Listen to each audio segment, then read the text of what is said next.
দর্শক, আমি এই মুহূর্তে আছি মৌলভীবাজারের শেরপুরের আইনপুর খেলার মাঠে। আপনারা দেখতে পাচ্ছেন আমার পেছনে যে মঞ্চ তৈরির কাজ চলছে। এই মঞ্চে আগামী 22 জানুয়ারি বিএনপির চেয়ারম্যান তারেক রহমান প্রধান অতিথির ভাষণ দিবেন। এটি তার নির্বাচনী ভাষণ, নির্বাচনী প্রচারণার অংশ। এটি তার নির্বাচনী প্রচারণার দ্বিতীয় ভাষণ হবে। প্রথমে তিনি সিলেটে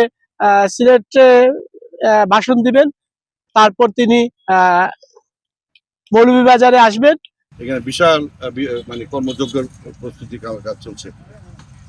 যা যা প্রয়োজন সেভাবে আমরা ব্যবস্থা নিয়েছি। এই মাঠে আমরা আশা করছি প্রায় লাখখানেক মানুষের সমাগমের জন্য। হ্যাঁ, এবং মানুষের মধ্যে চরম সাংঘাতিক উদ্দীপনা আমাদের মৌলভীবাজার রাজনগরে। সবাই যে যাবে পারবে, হেঁটে গাড়িতে করে যে জানতে পারবে। ইনশাল্লাহ 22 তারিখ দুপুর 12টার মধ্যে এখানে এসে সমাবেত হবে।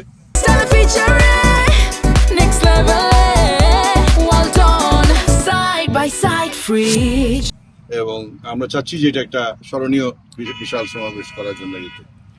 এক নম্বর। 2 নম্বর হইলো চেয়ারম্যান সাহেব এখানে আসবেন এই জেলার 4 জন প্রার্থীকে পরিচয় করে দেওয়ার জন্য। কারণ এখানে তো অন্য উপজেলারও মানুষজনও আসবে, হাজার হাজার মানুষ আসবে।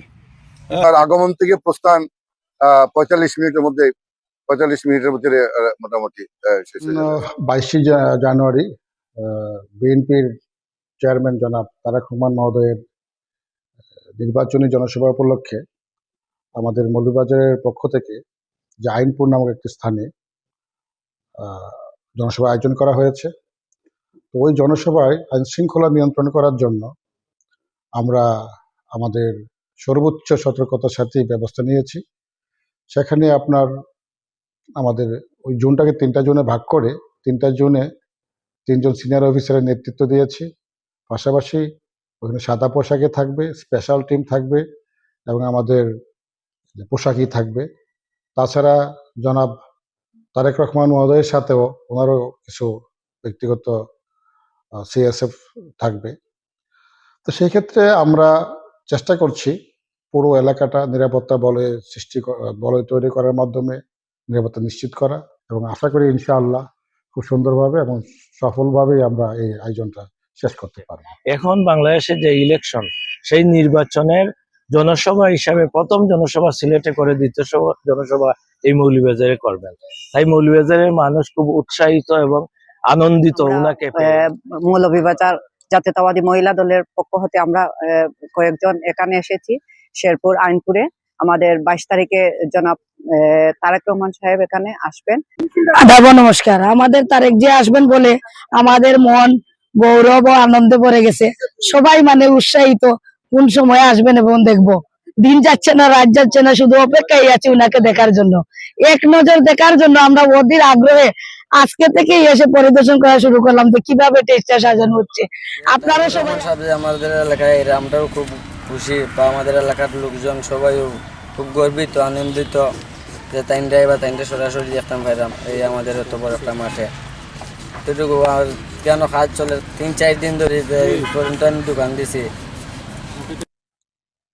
দর্শক, তারেক রহমানের এই নির্বাচনী সফরকে কেন্দ্র করে বিশেষ করে এই মৌলভীবাজার জেলায় মানুষের মধ্যে আনন্দ উচ্ছ্বাস বিরাজ করছে।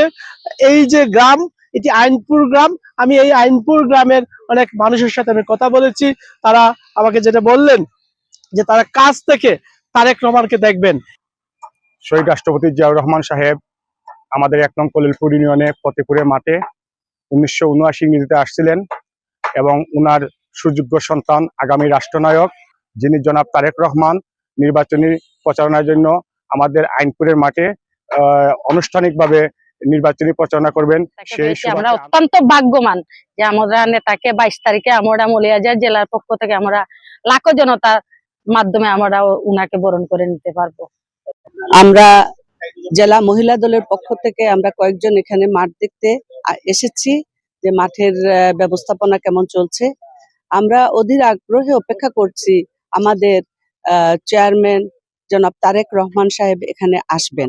দীর্ঘ 17 বছর এই এলাকা অবহেলিত, বিশেষ করে মৌলভীবাজার জেলায় মেডিকেল কলেজ নেই। আমাদের দীর্ঘদিনের দাবি মেডিকেল কলেজ করার জন্য। আমরা এলাকাবাসী, আমাদের যারা প্রতিনিধি আছেন তারা আমাদের এই দাবি তুলে ধরবেন। যদি আমাদের এই প্রোগ্রামকে কেন্দ্র করে আমরা ব্যাপক প্রস্তুতি নিয়েছি। ইতিমধ্যেই আমরা যেভাবে মানুষের মধ্যে সাড়া পেয়েছি, আমাদের ধারণা যে লক্ষাধিক মানুষ এখানে উপস্থিত হবে। এর আগে এই খলিলপুর ইউনিয়নে তারেক রহমানের পিতা শহীদ প্রেসিডেন্ট জিয়াউর রহমান 1979 সালে এখানে এসেছিলেন। আর তারেক রহমান এই মৌলভীবাজার জেলায় প্রায় 2 দশক পর আসছেন। তো তারেক রহমানের এই আগমনকে ঘিরে নেতাকর্মীদের মধ্যে যে উচ্ছ্বাস আছে, পাশাপাশি এলাকার মানুষের মধ্যে একটা ব্যাপক আনন্দ উচ্ছ্বাস আমরা লক্ষ্য করেছি। এখানকার বেশ কিছু মানুষের সাথে কথা বলেছি, তারা তারেক রহমানের কাছে প্রত্যাশা করেন তিনি যদি নির্বাচিত হন এই মৌলভীবাজার জেলাটি আসলে অনেকটা পিছিয়ে পড়া জেলা। বিগত আওয়ামী লীগের যে সময়ে মৌলভীবাজারের আশানুরূপ কোনো উন্নয়ন হয়নি। তো মৌলভীবাজার বাসীর দাবি যে এখানে একটি মেডিকেল কলেজ, একটি বিশ্ববিদ্যালয়, এখানে শমশেরনগর বিমানবন্দর সহ এই জেলার গঠনমূলক উন্নয়ন করবেন তারেক রহমান। তো এই তারেক রহমানের আগমনের যে প্রস্তুতি পর্ব চলছে, এই প্রস্তুতি মাঠ থেকে বিকুল চক্রবর্তী, 21শে টেলিভিশন।